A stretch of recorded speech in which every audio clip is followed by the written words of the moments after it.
this episode of the Success Grid podcast with your host Hussein Talib.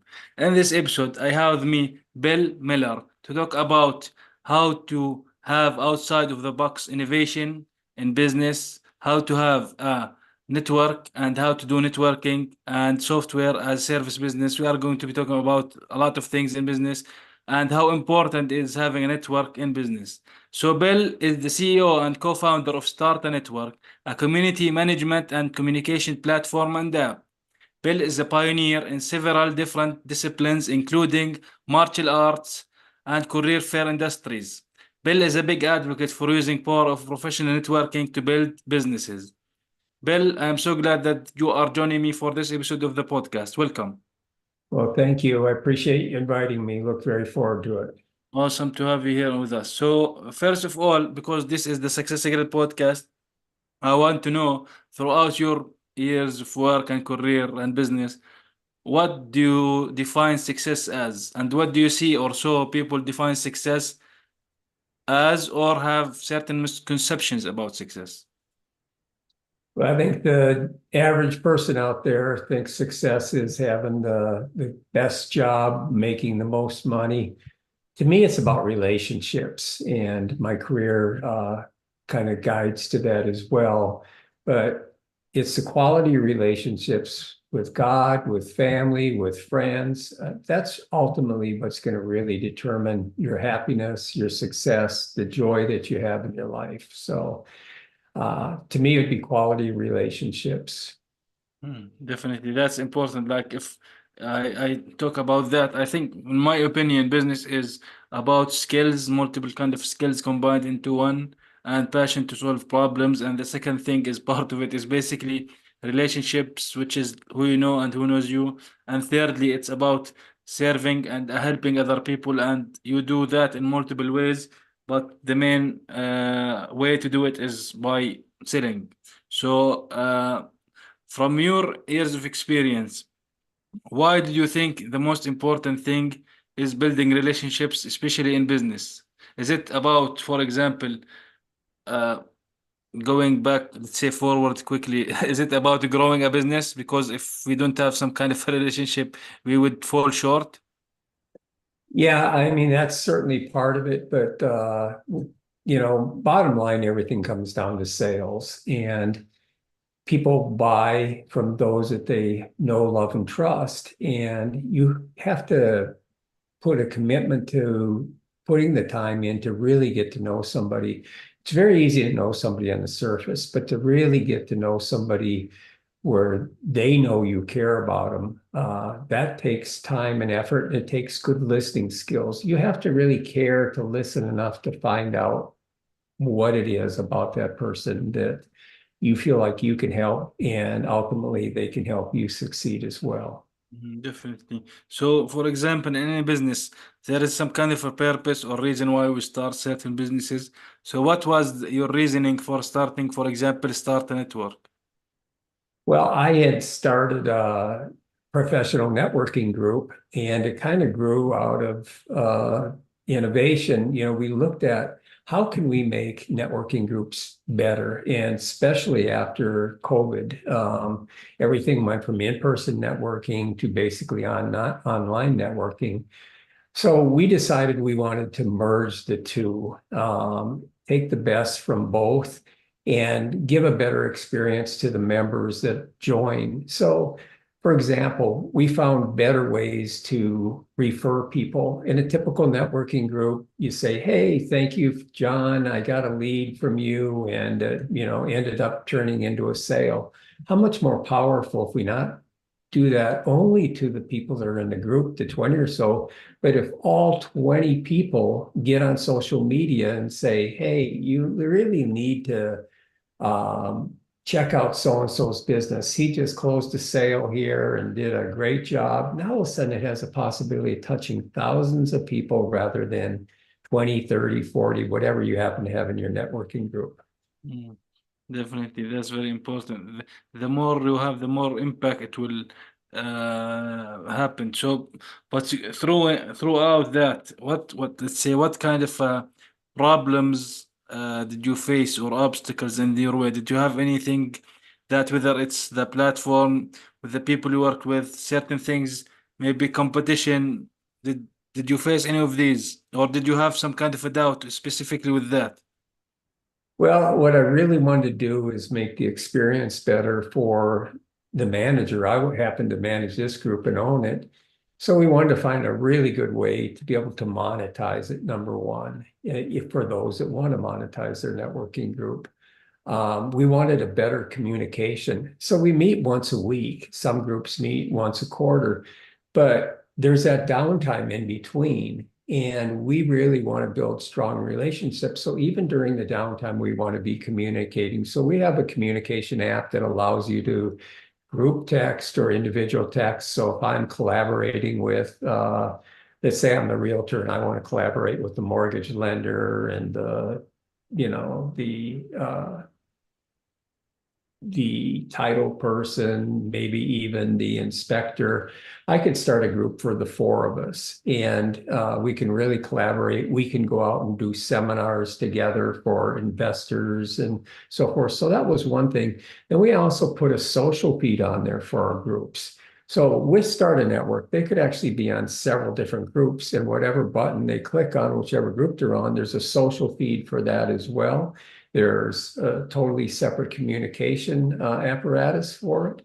And so the experience is much greater and the camaraderie becomes much greater because the experience is greater. You get to know people at a deeper level than just seeing them. Like I say, a lot of networking groups meet once a month.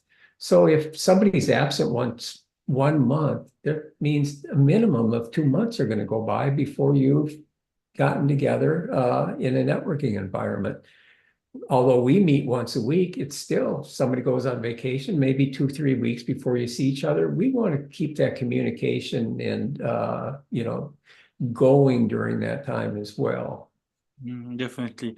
Like you're speaking here about the multiple things that this kind of a do, like you even have some kind of a social media feed. We So do, yeah. yes, so there is multiple things that are going into one, let's say, platform. So this leads to, for example, innovation, like like these kind of things, like this integration of things of social media in that. Do you come with the ideas, for example, yourself, or do you have a big team working for it and thinking about things, or do you get your ideas, for example, from, let's say, maybe clients?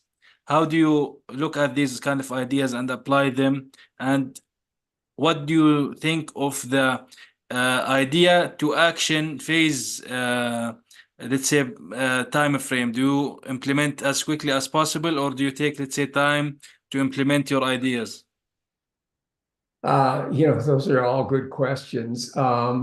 For myself, I've been an innovator for as long as I can remember. I've been a serial entrepreneur, and that's why I was involved at the forefront of a lot of industries. I've been in the martial arts for like 60 years. I actually had the first resume data bank that I've ever heard of, and it was people calling directly into my home on it was called multi-base. It was a server where many people could call in and scroll through resumes for employment industry. Then the advent of the internet came. So this was even prior to the internet. So we really were kind of ahead of our time. We had ineedajob.com long before the Monster Board of Career Board ever came out. So I've had these ideas in the past, and I'm just the kind of person that they're constantly floating around in my head, and I have to shoo some of them away so I can concentrate on what I need to. But with the Start a Network, it basically formed out of necessity. We wanted a better way for this to happen. And it just so happened that somebody in my networking group had been in the tech field for years and had 15 years of basically project management in that. And he came to me with a small prototype, and the two of us have had a lot of input going back and forth. And as far as how quickly we're putting out new versions and stuff. We worked on this a year and a half before we launched it. We just actually launched it in February 15th. However, we're doing almost daily upgrades to this. Now we're going to have, bigger versions, and those will be things that come out maybe quarterly, yearly, semi-yearly. But we want to keep up with technology and keep those versions coming, or the daily changes coming out all the time. We're using AI in several different ways through training. We're using it for content development, and seems like every day technology is changing so fast that we're adding to our platform. Definitely. So speaking of like technology, because it's evolving very, very quickly, right? So do you look at your competition and what they are doing, or do you not look at them and what they are doing? Because it might be something that they have something that you can apply at your business, or do you think this is something you have to be unique in yourself and you what you do? Well, it's really a combination of both. You got to know what your competition's up to. You got to stay at the forefront of your industry. However, we need to focus on our vision for what we do because I think it's very different from what the other people are doing. We started out as a program that was geared toward networking groups only. It's evolved into a community platform and app where we can work with Chamber of Commerce's, we can work with organizations, we can work with sporting groups.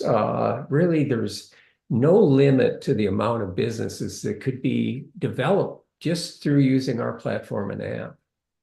Definitely, that's very important because everything moves very fast. You have to have this kind of combination, innovation, idea to implementation fast, and see how the, let's say, maybe the market reacts.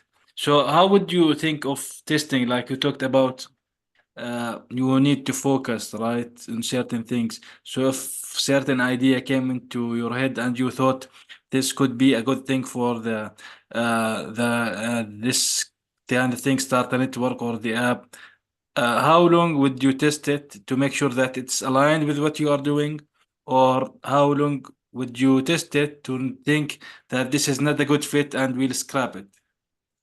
You know, my project manager or product manager has really good insight into that. So usually we're able to toss the ideas back and forth fairly quickly and make a determination if this is something that's in our wheelhouse and something that we can do well. If we don't think we can do it well now and we think it's a good idea, we table it for a year down the road.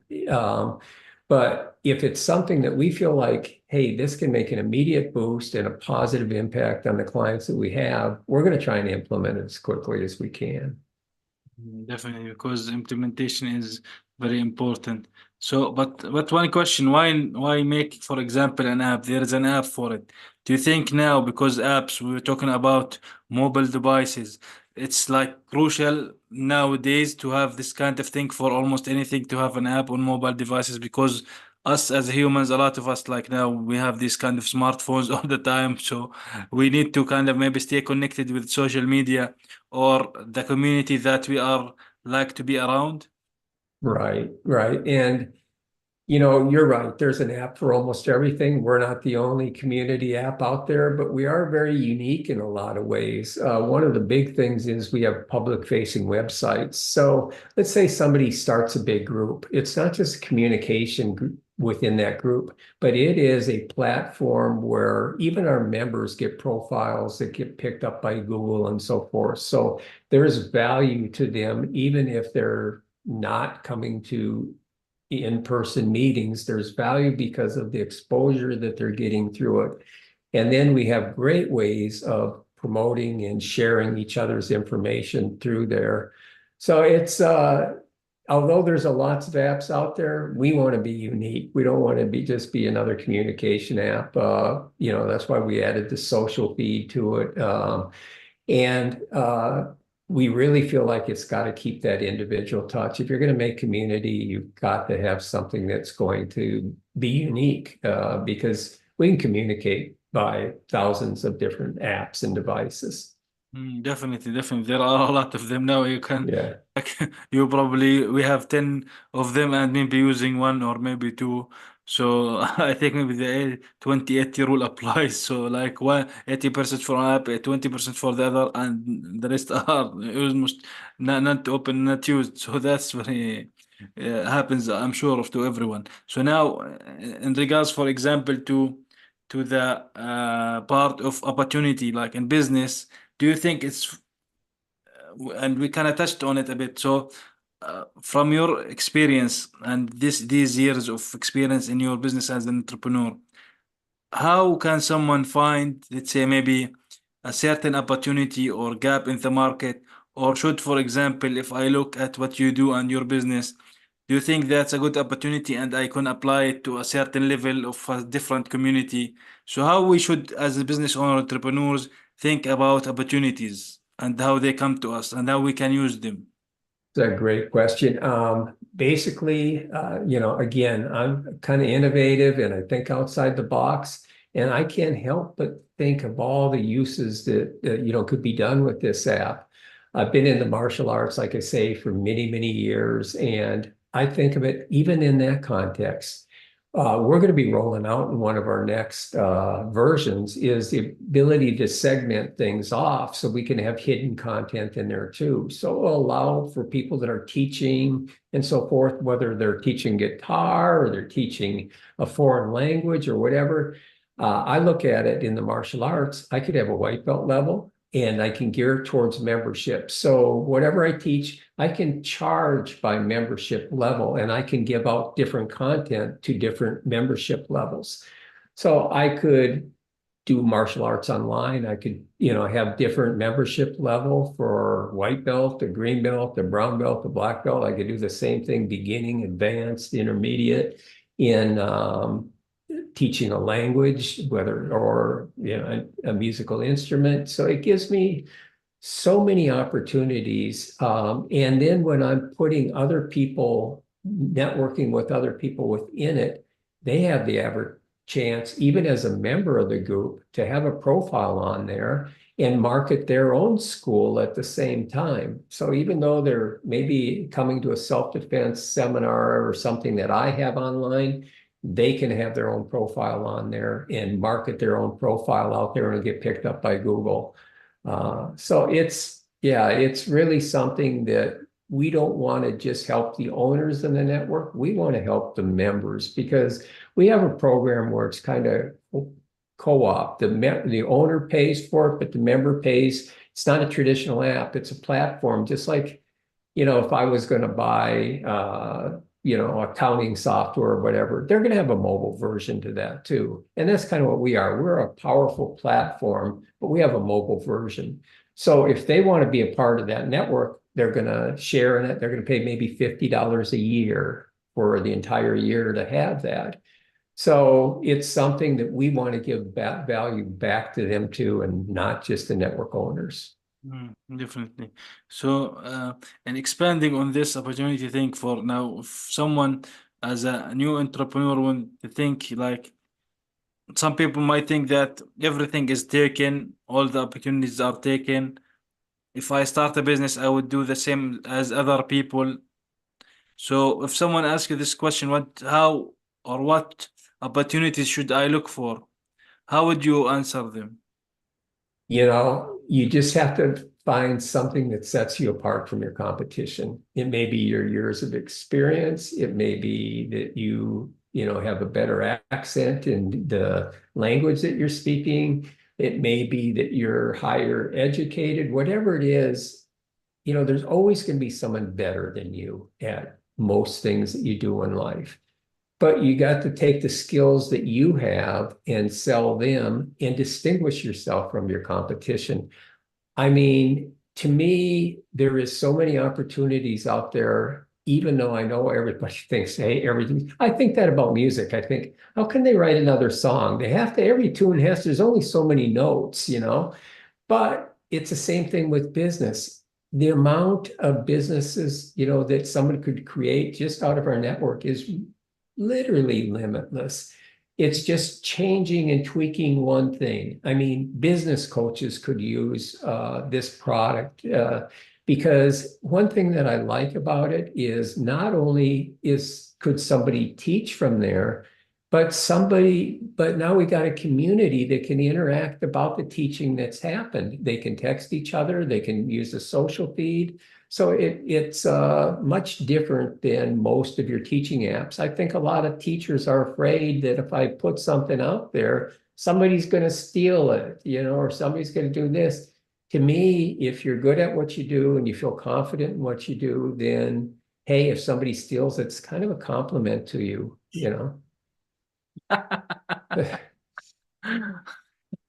Well,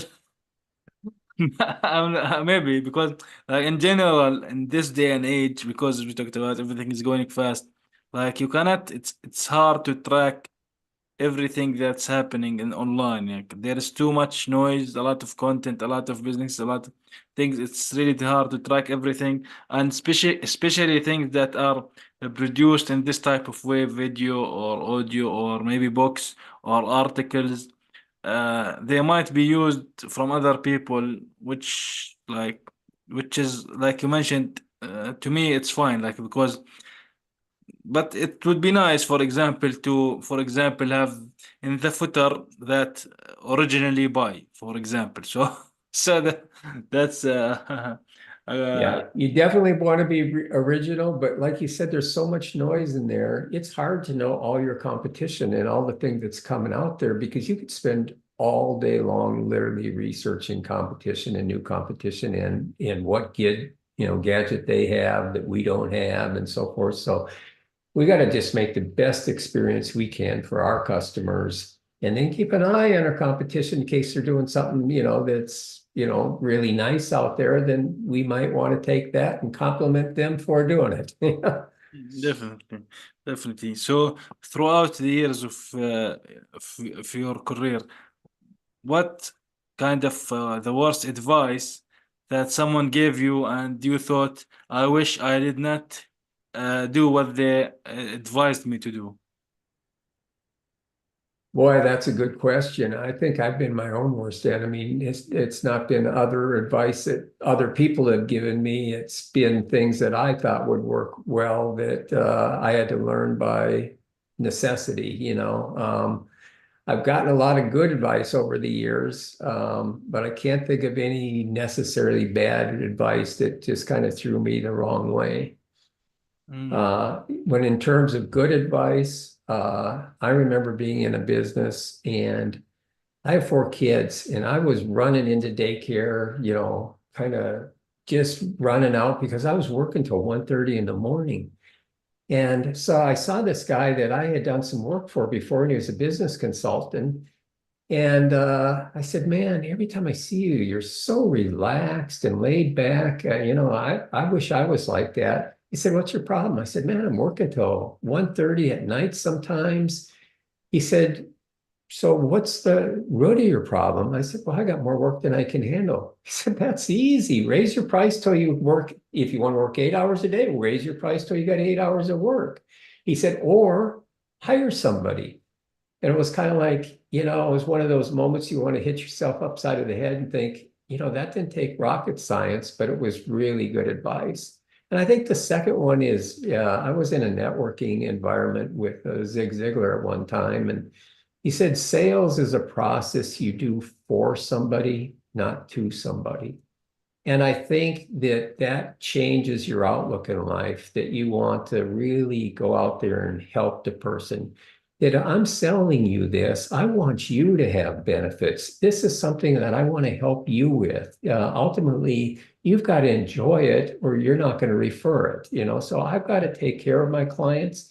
So I've got to look at them different. They can't be a nuisance to me. They have to be somebody that I care about. So it all comes down to that kind of what I talked about earlier is relationships. Relationships are great when you meet them, but it's also you're just genuinely caring about the other person. You don't want to sell them something that's not going to be effective for them. yeah, definitely. That's very important. But I love the advices. This is great. Like raise the prices until you can handle the amount. Oh, Yeah. it's that. But I agree with you that sales, you do want to help other people. You help the sale, the process of the sale or the sale is to actually let people achieve what they want to achieve, to make them reach the solution and the resolution that they want. Because generally, people, when they buy anything, almost anything, they don't want to go through the pain of that. They want the result, basically. So this is the idea of business entrepreneurs, to make things easier for other people. But talking also, going back to relationships. Relationships in general are a good idea, but what do you think of like aligned relationships? Let's say people who are like-minded. You mentioned Zig Ziglar. So do you think similar-minded people could be better for business, or uh, it, we can have different kind of relationship even if these two people or three people or this group is not aligned? Well, I think we can have both. I do think you want to be aligned, ethically, morally, that type of stuff, and just your general makeup with people. In other words, you don't want to be around a negative person. If you're a positive person, it is going to take a toll on you. It's going to wear on you. But at the same time, I think that we can be friends with somebody. We're going to do business with people that, are not the same as us. And we have to be able to adapt and see the good in the people as well. But I think even in networking, some people try and network. Let's say they're a realtor, they try and network with a bunch of realtors. Well, then you see other groups that they only allow one person from each discipline in there. So they're not fighting and so forth for leads. So what they want to do is, they want only one person in there. So they're not competing against other people.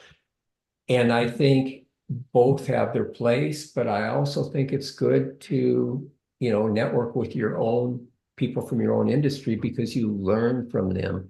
Too many people, I think, are definitely afraid of their competition. They don't want to share. They don't want to grow because they're afraid, oh, I'm going to give them an idea and they're going to use it and they might get a sale that I might have gotten. The world's a pretty big place and there's opportunity for everybody. So. Yeah, definitely. There is enough abundance for everyone to have some part in it and help the world, help people, business owners, entrepreneurs achieve what they want to achieve and go uh, reach that goal. So, what, let's say, tools, resources, or books that you would recommend to someone if you're asked? Um, I am a big proponent of Zig Ziglar. I've got another friend that is he's actually Zig Ziglar, I guess, trainer. He's been trained by Zig Ziglar, but his name's Sandy Anderson. If I could get hold of books that he's done, I would highly recommend it. Things that are going to make you look at life in a more positive light. The Bible's probably my biggest inspiration.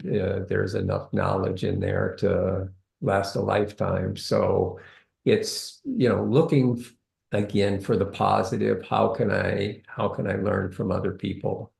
So That's important. So, what would you say your final takeaway for this episode would be? What is it that business owners, entrepreneurs, your message to them? I would say the biggest thing is don't just be a networker, be a network creator, because there's a lot of advantages to creating the network. Number one, I get to choose the founders of that group. I get to choose basically the nucleus. I get to choose where we're going to meet. I get to choose basically what kind of environment do I want there? Do I want this kind of a laid back, fun loving group, or do I want this a real strict one there? Or they have to bring a lead every time, I like to start out my groups with a funny video, kind of break the ice. I like to have fun and laugh. At the same time, I want it business oriented. But again, you get to choose the culture of the group. And let's say that you were going to start a networking group.